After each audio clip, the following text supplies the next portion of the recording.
இந்த மர்டர் நடந்தது பார்த்தீங்கன்னா நவம்பர் 28ஆம் தேதி நடந்த ஒரு மர்டர். Okay, triple murder. அதாவது 28ஆம் தேதி நடந்ததுங்க. நம்ம ஏன் இவ்வளோ லேட்டாக அது வெளில தெரியுது? அப்போ பெருசாக அது வெளியே பேசப்பட்ட ஒரு விஷயமா இல்லை, ஒரு மர்டர் நடந்திருக்குன்ற ஒரு விஷயம் மட்டும்தான்.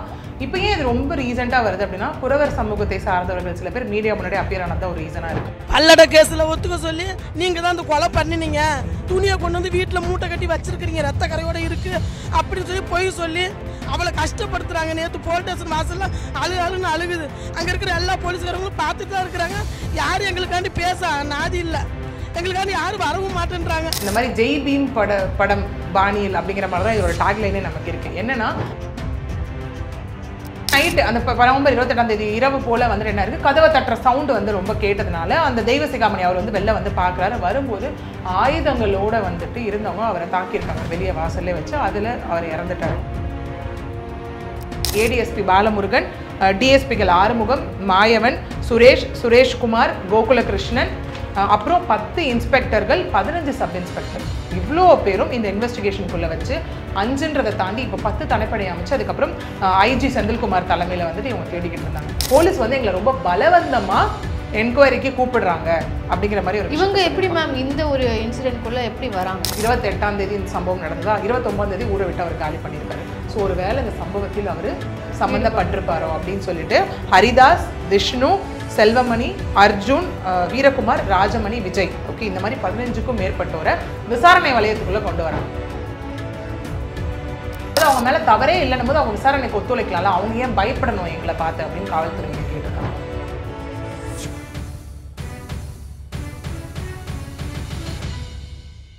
ஜம்பவான் டிவி நேயர்களுக்கு வணக்கம். இன்று நம்மோடு இணைந்திருக்கிறார் அட்வொகேட் பிரியதர்ஷினி அவர்கள். வணக்கம். வணக்கம். பல்லடம் பக்கத்தில் அவினாஷி பாளையத்தில் வந்து தாய், தந்தை, மகன் அப்படின்னு சொல்லி 3 பேரையும் வீட்டிலேயே வச்சு வந்து மர்டர் அப்படின்றது நடந்திருக்கு. இந்த ஒரு வழக்கு அப்படின்னு பார்த்தீங்கன்னா அந்த இடத்துல ஒரு பெரிய பரபரப்பை வந்து உண்டாக்கியிருக்கு. 5 தனிப்படை காவலர்கள் வந்து அமைக்கப்பட்டு இது விசாரணை மேற்கொள்ளப்பட்டது. இந்த கேஸினுடைய காசு என்ன மேம்? இந்த கேஸினுடைய பின்னணி என்ன? இந்த மர்டர் நடந்தது பார்த்தீங்கன்னா நவம்பர் 28ஆம் தேதி நடந்த ஒரு மர்டர். Okay, triple murder. அதாவது 28ஆம் தேதி நடந்ததுங்க. நம்ம ஏன் இவ்வளோ லேட்டாக அது வெளில தெரியுது? அப்போ பெருசாக அது வெளியே பேசப்பட்ட ஒரு விஷயமா இல்லை, ஒரு மர்டர் நடந்திருக்குன்ற ஒரு விஷயம் மட்டும்தான்.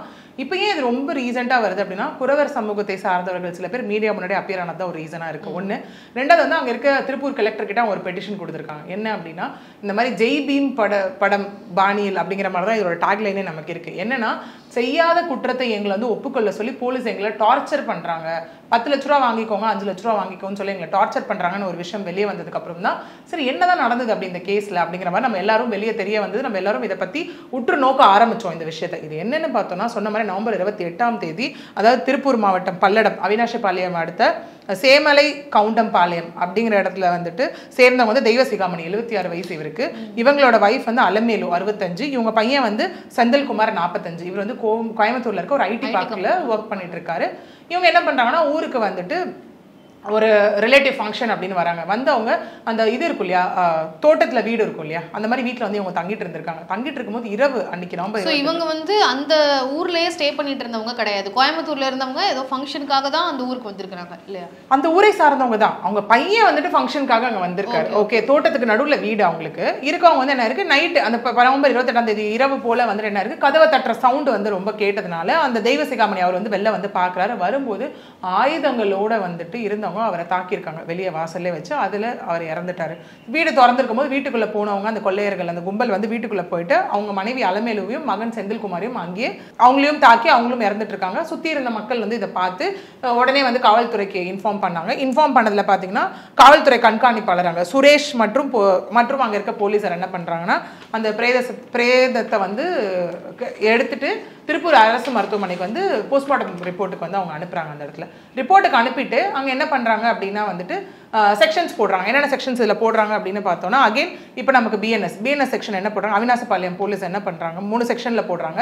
Section 332 of BNS act. இது என்னன்னா, ஹவுஸ் ட்ரெஸ்பாஸ், ஒருத்தவங்க வீட்டுக்குள்ளே போயிட்டு அனுமதி இல்லாமல் அங்கே ஒரு குற்ற செயலை நிகழ்த்துறதுக்கான ஒரு விஷயங்கள் முதல்ல. ரெண்டாவது என்ன அப்படின்னா, செக்ஷன் 103 மர்டர், அதாவது ஆயுதங்களோட கொள்ளை ஒரு நோக்கத்தில் வந்து கும்பலாக போயிட்டு கொள்ளை அடிச்சுட்டு அங்கே இருக்கவங்களை வந்து கொலை பண்ணுறது. நம்ம இந்த தீரன் மூவிலாம் பார்த்துருப்போம். ஒருத்தர் ஒரு ஸ்டைல் ஆஃப் வச்சுருப்பாங்க, ராபரி, டொக்காய்டி, அந்த மாதிரியெல்லாம். அடுத்தது பார்த்தோன்னா செக்ஷன் 309(4) ஆஃப் BNS ஆக்ட். இது எல்லாமே மினிமம் 10 வருஷம் டு மேக்ஸிமம் மர்டருக்கு லைஃப் இம்ப்ரிசன்மெண்ட் நமக்கு தெரியும். இந்த செக்ஷன் என்ன சொல்லுது அப்படின்னா, ஏதோ ஒரு குற்ற செயலை செஞ்சு அவங்களுக்கு வந்து டெத்தை விளைவிக்கிறதுக்கான ஒரு விஷயம். ஸோ 3 செக்ஷன் இங்கே கிளியராக இருக்குது. என்னன்னா, ஏன் இதை வந்து திரும்ப கொள்ளை அப்படின்னு சொல்கிறோன்னா, அந்த வீட்டில் இருந்த கிட்டத்தட்ட நகை வந்து காணா போயிருக்கு. ஓகே, ஸோ இது நகைக்காக கொள்ளையடிக்கப்பட்டு வந்து கொலை பண்ணப்பட்ட ஒரு சம்பவமாக தான் இந்த இடத்துல ரெஜிஸ்டர் பண்ணப்படுது. ரெஜிஸ்டர் பண்ணப்பட்டு போலீஸ் இங்கே என்ன சொல்கிறாங்க அப்படின்னா, சொன்ன மாதிரி 5 தனிப்படை அமைச்சிருக்காங்க. அது மட்டும் இல்லாமல் இதில் வந்து IG செந்தில்குமார், DIGக்கள் சரவணன், சுந்தர், உமா மற்றும் உயர் அதிகாரிகள் அவங்க இதுக்குள்ளே வந்து இன்வெஸ்டிகேஷன் டீமுக்குள்ளே இருக்காங்க. அது மட்டும் இல்லாமல் இங்கே என்னென்னா ADSP பாலமுருகன், DSPக்கள் ஆறுமுகம், மாயவன், சுரேஷ்குமார், கோகுலகிருஷ்ணன், அப்புறம் 10 இன்ஸ்பெக்டர்கள், 15 சப் இன்ஸ்பெக்டர், இவ்வளோ பேரும் இந்த இன்வெஸ்டிகேஷனுக்குள்ளே வச்சு 5ன்றதை தாண்டி இப்போ 10 தனிப்படை அமைச்சு அதுக்கப்புறம் IG செந்தில்குமார் தலைமையில் வந்துட்டு இவங்க தேடிக்கிட்டு இருந்தது மட்டும் இல்லாமல் இவங்க என்ன சொல்லியிருக்காங்க அப்படின்னா, அந்த வீடு இருக்கு இல்லையா, தோட்டத்து வீடு, அந்த வீட்டிலேருந்து 2 கிலோமீட்டரில் தான் CCTV கேமராஸ் இருக்குது. மொத்தம் 265 CCTV கேமராஸை நாங்கள் வந்து ஸ்க்ரூட்டனைஸ் பண்ணி ஆய்வுக்கு உட்படுத்திட்டு இருக்கோம் இந்த இடத்துல அப்படின்னு சொல்லியிருக்காங்க. சொன்னது மட்டும் இல்லாமல் இந்த 10 வருடமா, ஓகே, இந்த சம்பவம் நடந்ததுலேருந்து முன்னாடி 10 வருடமா திருப்பூர், கரூர், ஈரோடு டிஸ்ட்ரிக்ட்ல யாரெல்லாம் இதே மாதிரி கொலை சம்பவத்தில் ஈடுபட்டாங்களோ அந்த மாதிரி 10க்கும் 10 வருஷமா நடந்துட்டு இருக்க எல்லா கிரிமினல்ஸையும் கூப்பிட்டு நாங்கள் ஃபிங்கர் பிரிண்ட்ஸ் எடுக்கிறது, அந்த மாதிரி விஷயங்கள் எல்லாம் பண்ணிட்டு இருக்கோம் அப்படின்னு சொல்றாங்க. ஏன்னா எங்கேயாவது ஒரு கொலை நடந்துச்சுன்னா என்ன ஆகும் அப்படின்னா, அதுக்கு முன்னாடி அதே பாணியில் யார் கொலை பண்ணியிருக்காங்க, கொள்ளை அடிச்சிருக்காங்களோ அவங்களை திரும்ப இன்வெஸ்டிகேஷன் ப்ராசஸ்க்குள்ளே கொண்டு வருவாங்க இல்லையா. அந்த மாதிரி விஷயங்கள் எல்லாமே 10 வருடங்களாக யார் அந்த கொலை குற்றவாளியோ இல்லை கொள்ளை குற்றவாளி லிஸ்ட்டில் இருக்காங்களோ அவங்களை கூப்பிட்டு ஃபிங்கர் பிரிண்ட்ஸ் எல்லாம் நாங்கள் எடுத்துகிட்டு இருக்கோன்றது தான் போலீஸ் தரப்பில் சொல்லப்பட்டு இருந்த ஒரு விஷயமா, விச் மீன்ஸ் ஸ்டில் இன்வெஸ்டிகேஷன் போயிட்டு இருக்கு அப்படின்னு தான் போலீஸ் தரப்பில் சொல்லியிருந்தாங்க. வித் நம்ம பேசணும் இல்லையா, அந்த 3 செக்ஷன்ஸ் எல்லாம் போட்டு சடனாக பார்த்தோம்னா நம்ம எந்த மீடியாவை திறந்தாலும் 3 நாளாக போயிட்டு இருக்க ஒரு விஷயம் என்ன அப்படின்னா, குறவர் சமூகத்தை சார்ந்தவர்கள், அந்த அம்மாவாகட்டும் இல்லை அந்த மகன் ஹரிதாஸ் ஆகட்டும், எல்லாருமே பேசுறதை நம்ம கேட்டிருப்போம். என்ன சொல்லியிருப்பாங்க அந்த இடத்துல அப்படின்னா, போலீஸ் வந்து எங்களை ரொம்ப பலவந்தமா என்கொயரிக்கு கூப்பிடுறாங்க அப்படிங்கிற மாதிரி ஒரு. இவங்க எப்படி மேம் இந்த ஒரு இன்சிடென்ட்குள்ள எப்படி வராங்க? அது எப்படி நான் சொல்றேன். ஆக்சுவலி இப்போ நான் சொன்னேன் இல்லையா, ஹரிதாஸ் அப்படிங்கிறவர், அவர் வந்து இந்த இடம் இருக்கு இல்லையா, இவங்க இருந்த இடம் இருக்கு இல்லையா, அதாவது இங்க பார்த்தோம் அப்படின்னா, இப்போ நான் முதல்ல சொன்னேன்ல சேமலை கவுண்டம்பாளையம், ஓகே, அந்த இடத்துல இருந்தவர் தான் இவர். இருந்தவர் என்ன பண்றாருன்னா, நவம்பர் 29 திருப்பூருக்கு வந்துடுறாரு. என்ன அப்படின்னா, பஞ்சம் பொழைக்கிறதுக்காக, அங்க பெருசா வருமானம் இல்லை அப்படிங்கிறதுக்காக ஓட்டி பொழைக்கலாம் அப்படின்னு சொல்லிட்டு அவர் என்ன பண்ணுறாரு அப்படின்னா திருப்பூருக்கு வந்துடுறாரு. ஸோ போலீஸ் இது என்ன பண்ணுறாங்கன்னா, 28ஆம் தேதி இந்த சம்பவம் நடந்ததா, 29ஆம் தேதி ஊரை விட்டு அவர் காலி பண்ணியிருக்காரு. ஸோ ஒரு வேளை இந்த சம்பவத்தில் அவர் சம்மந்தப்பட்டிருப்பாரோ அப்படின்னு சொல்லிட்டு ஹரிதாஸ், விஷ்ணு, செல்வமணி, அர்ஜுன், வீரகுமார், ராஜமணி, விஜய், ஓகே, இந்த மாதிரி 15க்கும் மேற்பட்டோரை விசாரணை வலயத்துக்குள்ளே கொண்டு வராங்க. ஓகே, சரி, கொண்டு வந்து இப்போ எல்லாருமே என்னன்னா விசாரணைக்கு கூப்பிடுறாங்க, போய் தான் ஆகணும். ஓகே, பட் இவங்க என்ன சொல்றாங்கன்னா, நம்ம இந்த நியூஸ்லலாம் பார்க்க முடிஞ்சது, இந்த ஃபோன்லேயே வந்துட்டு இதில் வந்து மெயினாக பார்த்தீங்கன்னா தாஸ் அப்படிங்கிற காவலர் தான். ஓகே, அவர்கிட்ட இந்த இவங்களோட அம்மா அவங்க வந்து பேசுறதை நம்மளால பார்த்துருக்க முடியும். அந்த இடத்துல பேசும்போது அவங்க சொல்லுவாங்க, இல்லை சார் என்ன துப்பாக்கி முனையெல்லாம் வச்சு மிரட்டுறாங்களா அப்படின்னு கேட்கும்போது, விசாரணைக்குன்னு கூப்பிட்டு அடிச்சிருக்காங்க, இன்னைக்கு பையனால வர முடியாது, அவனுக்கு ட்ரிப்ஸ் ஏறிட்டு இருக்கு அப்படின்னு கேட்கும்போது அவர் என்ன சொல்லுவார் அப்படின்னா, துப்பாக்கிலாம் வச்சு யார் மிரட்டினா அப்படின்னு சொல்லி கேட்பார். அதுக்கு இவங்க சொல்லுவாங்க, இல்லை கையை கட்டி வாயை பொத்தி நீங்கள் கண்ணெல்லாம் கட்டிட்டு உங்க நெத்தியில துப்பாக்கி வச்சிருக்கேன்னு சொன்னால் அப்போ பசங்க துப்பாக்கி வச்சிருக்காங்கன்னு தான் நினைப்பாங்க.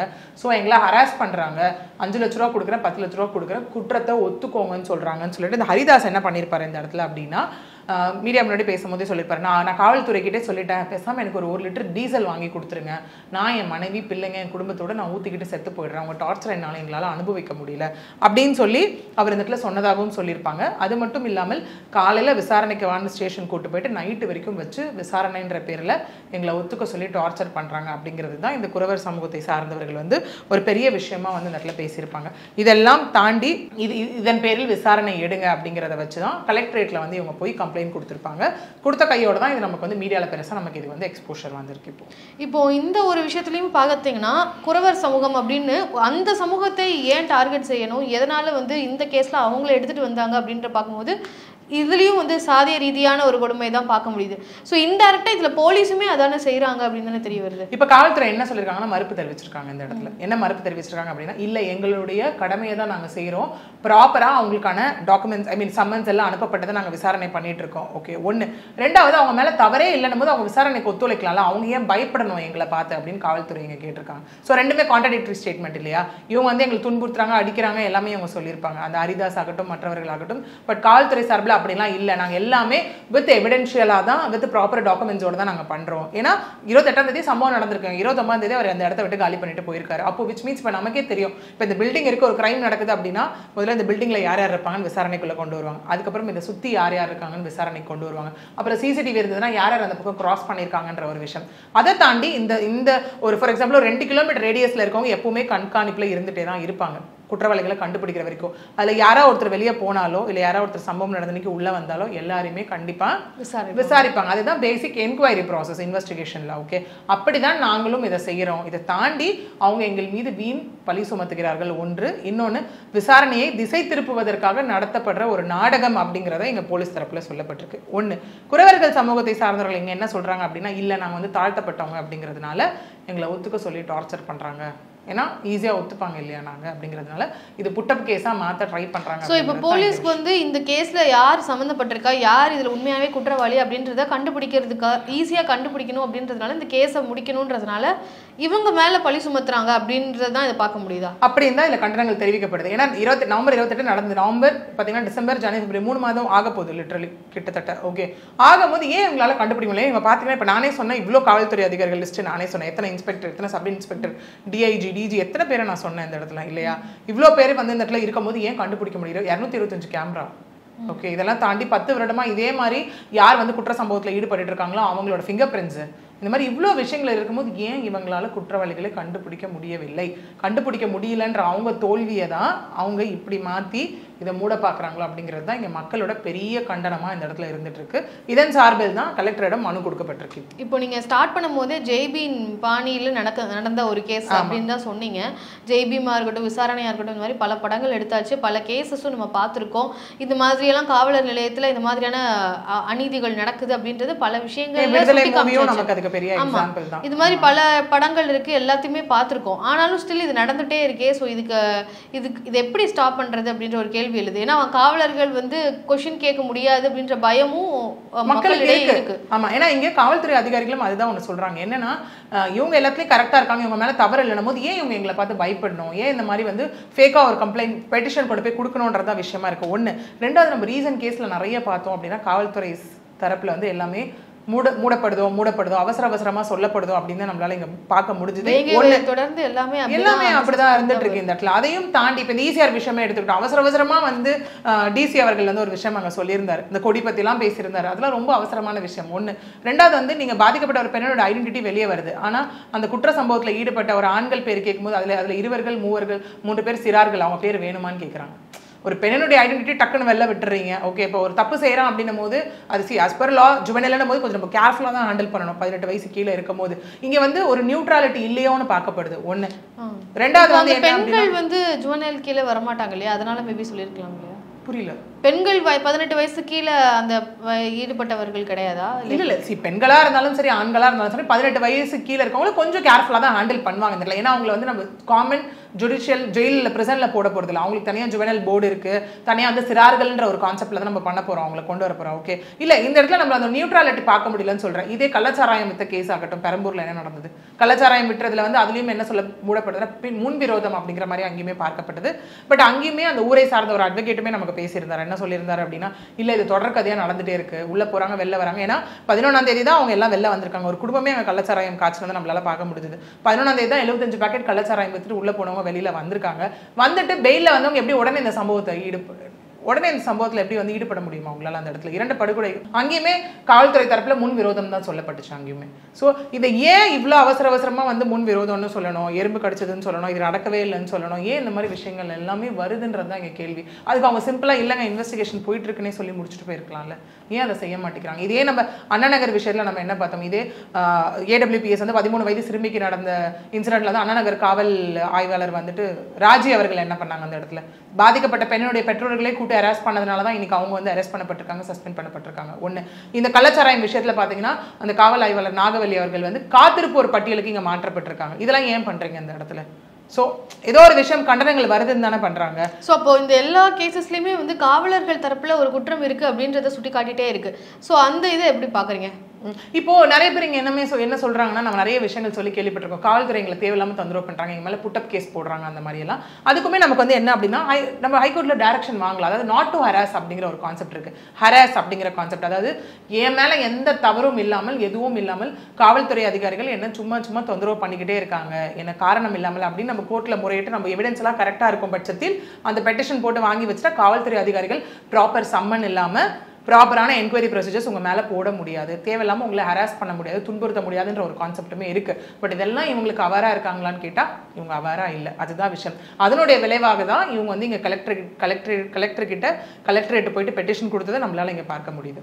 ஸோ இந்த மாதிரியான விஷயங்களும் மக்களை போய் சேரணும், அந்த மாதிரியான விஷயங்கள் நடக்கும்போது என்ன செய்யணும் அப்படின்றது மக்களுக்கு தெரிஞ்சிருக்க வேண்டிய அவசியம் இருக்குது. ஸோ இப்போ நீங்கள் சொன்னீங்க இல்லையா, காவலர்கள் மூலியமாக உங்களுக்கு ஏதாவது அநீதி நிகழ்ந்தா என்ன செய்யணும் அப்படின்றத மீண்டும் ஒரு வாட்டி சொல்லிடுறீங்களா மேம்? கண்டிப்பா. ஏன்னா இப்போ 2 விஷயம் இருக்கு. ஒன்று என்ன பண்ணுவாங்க அப்படின்னா, லோக்கல் அந்த ஸ்டேஷன் இன்ஸ்பெக்டர் கிட்ட போயிட்டு கம்ப்ளைண்ட் கொடுப்பாங்க. கம்ப்ளைண்ட்டுக்கு ஆக்ஷன் எடுக்கல. நம்ம நிறைய பேர் திரும்ப வந்ததை நம்மளால பார்க்க முடியுது. ஆக்ஷன் எடுக்கல அப்படிங்கிற ஒரு விஷயம்.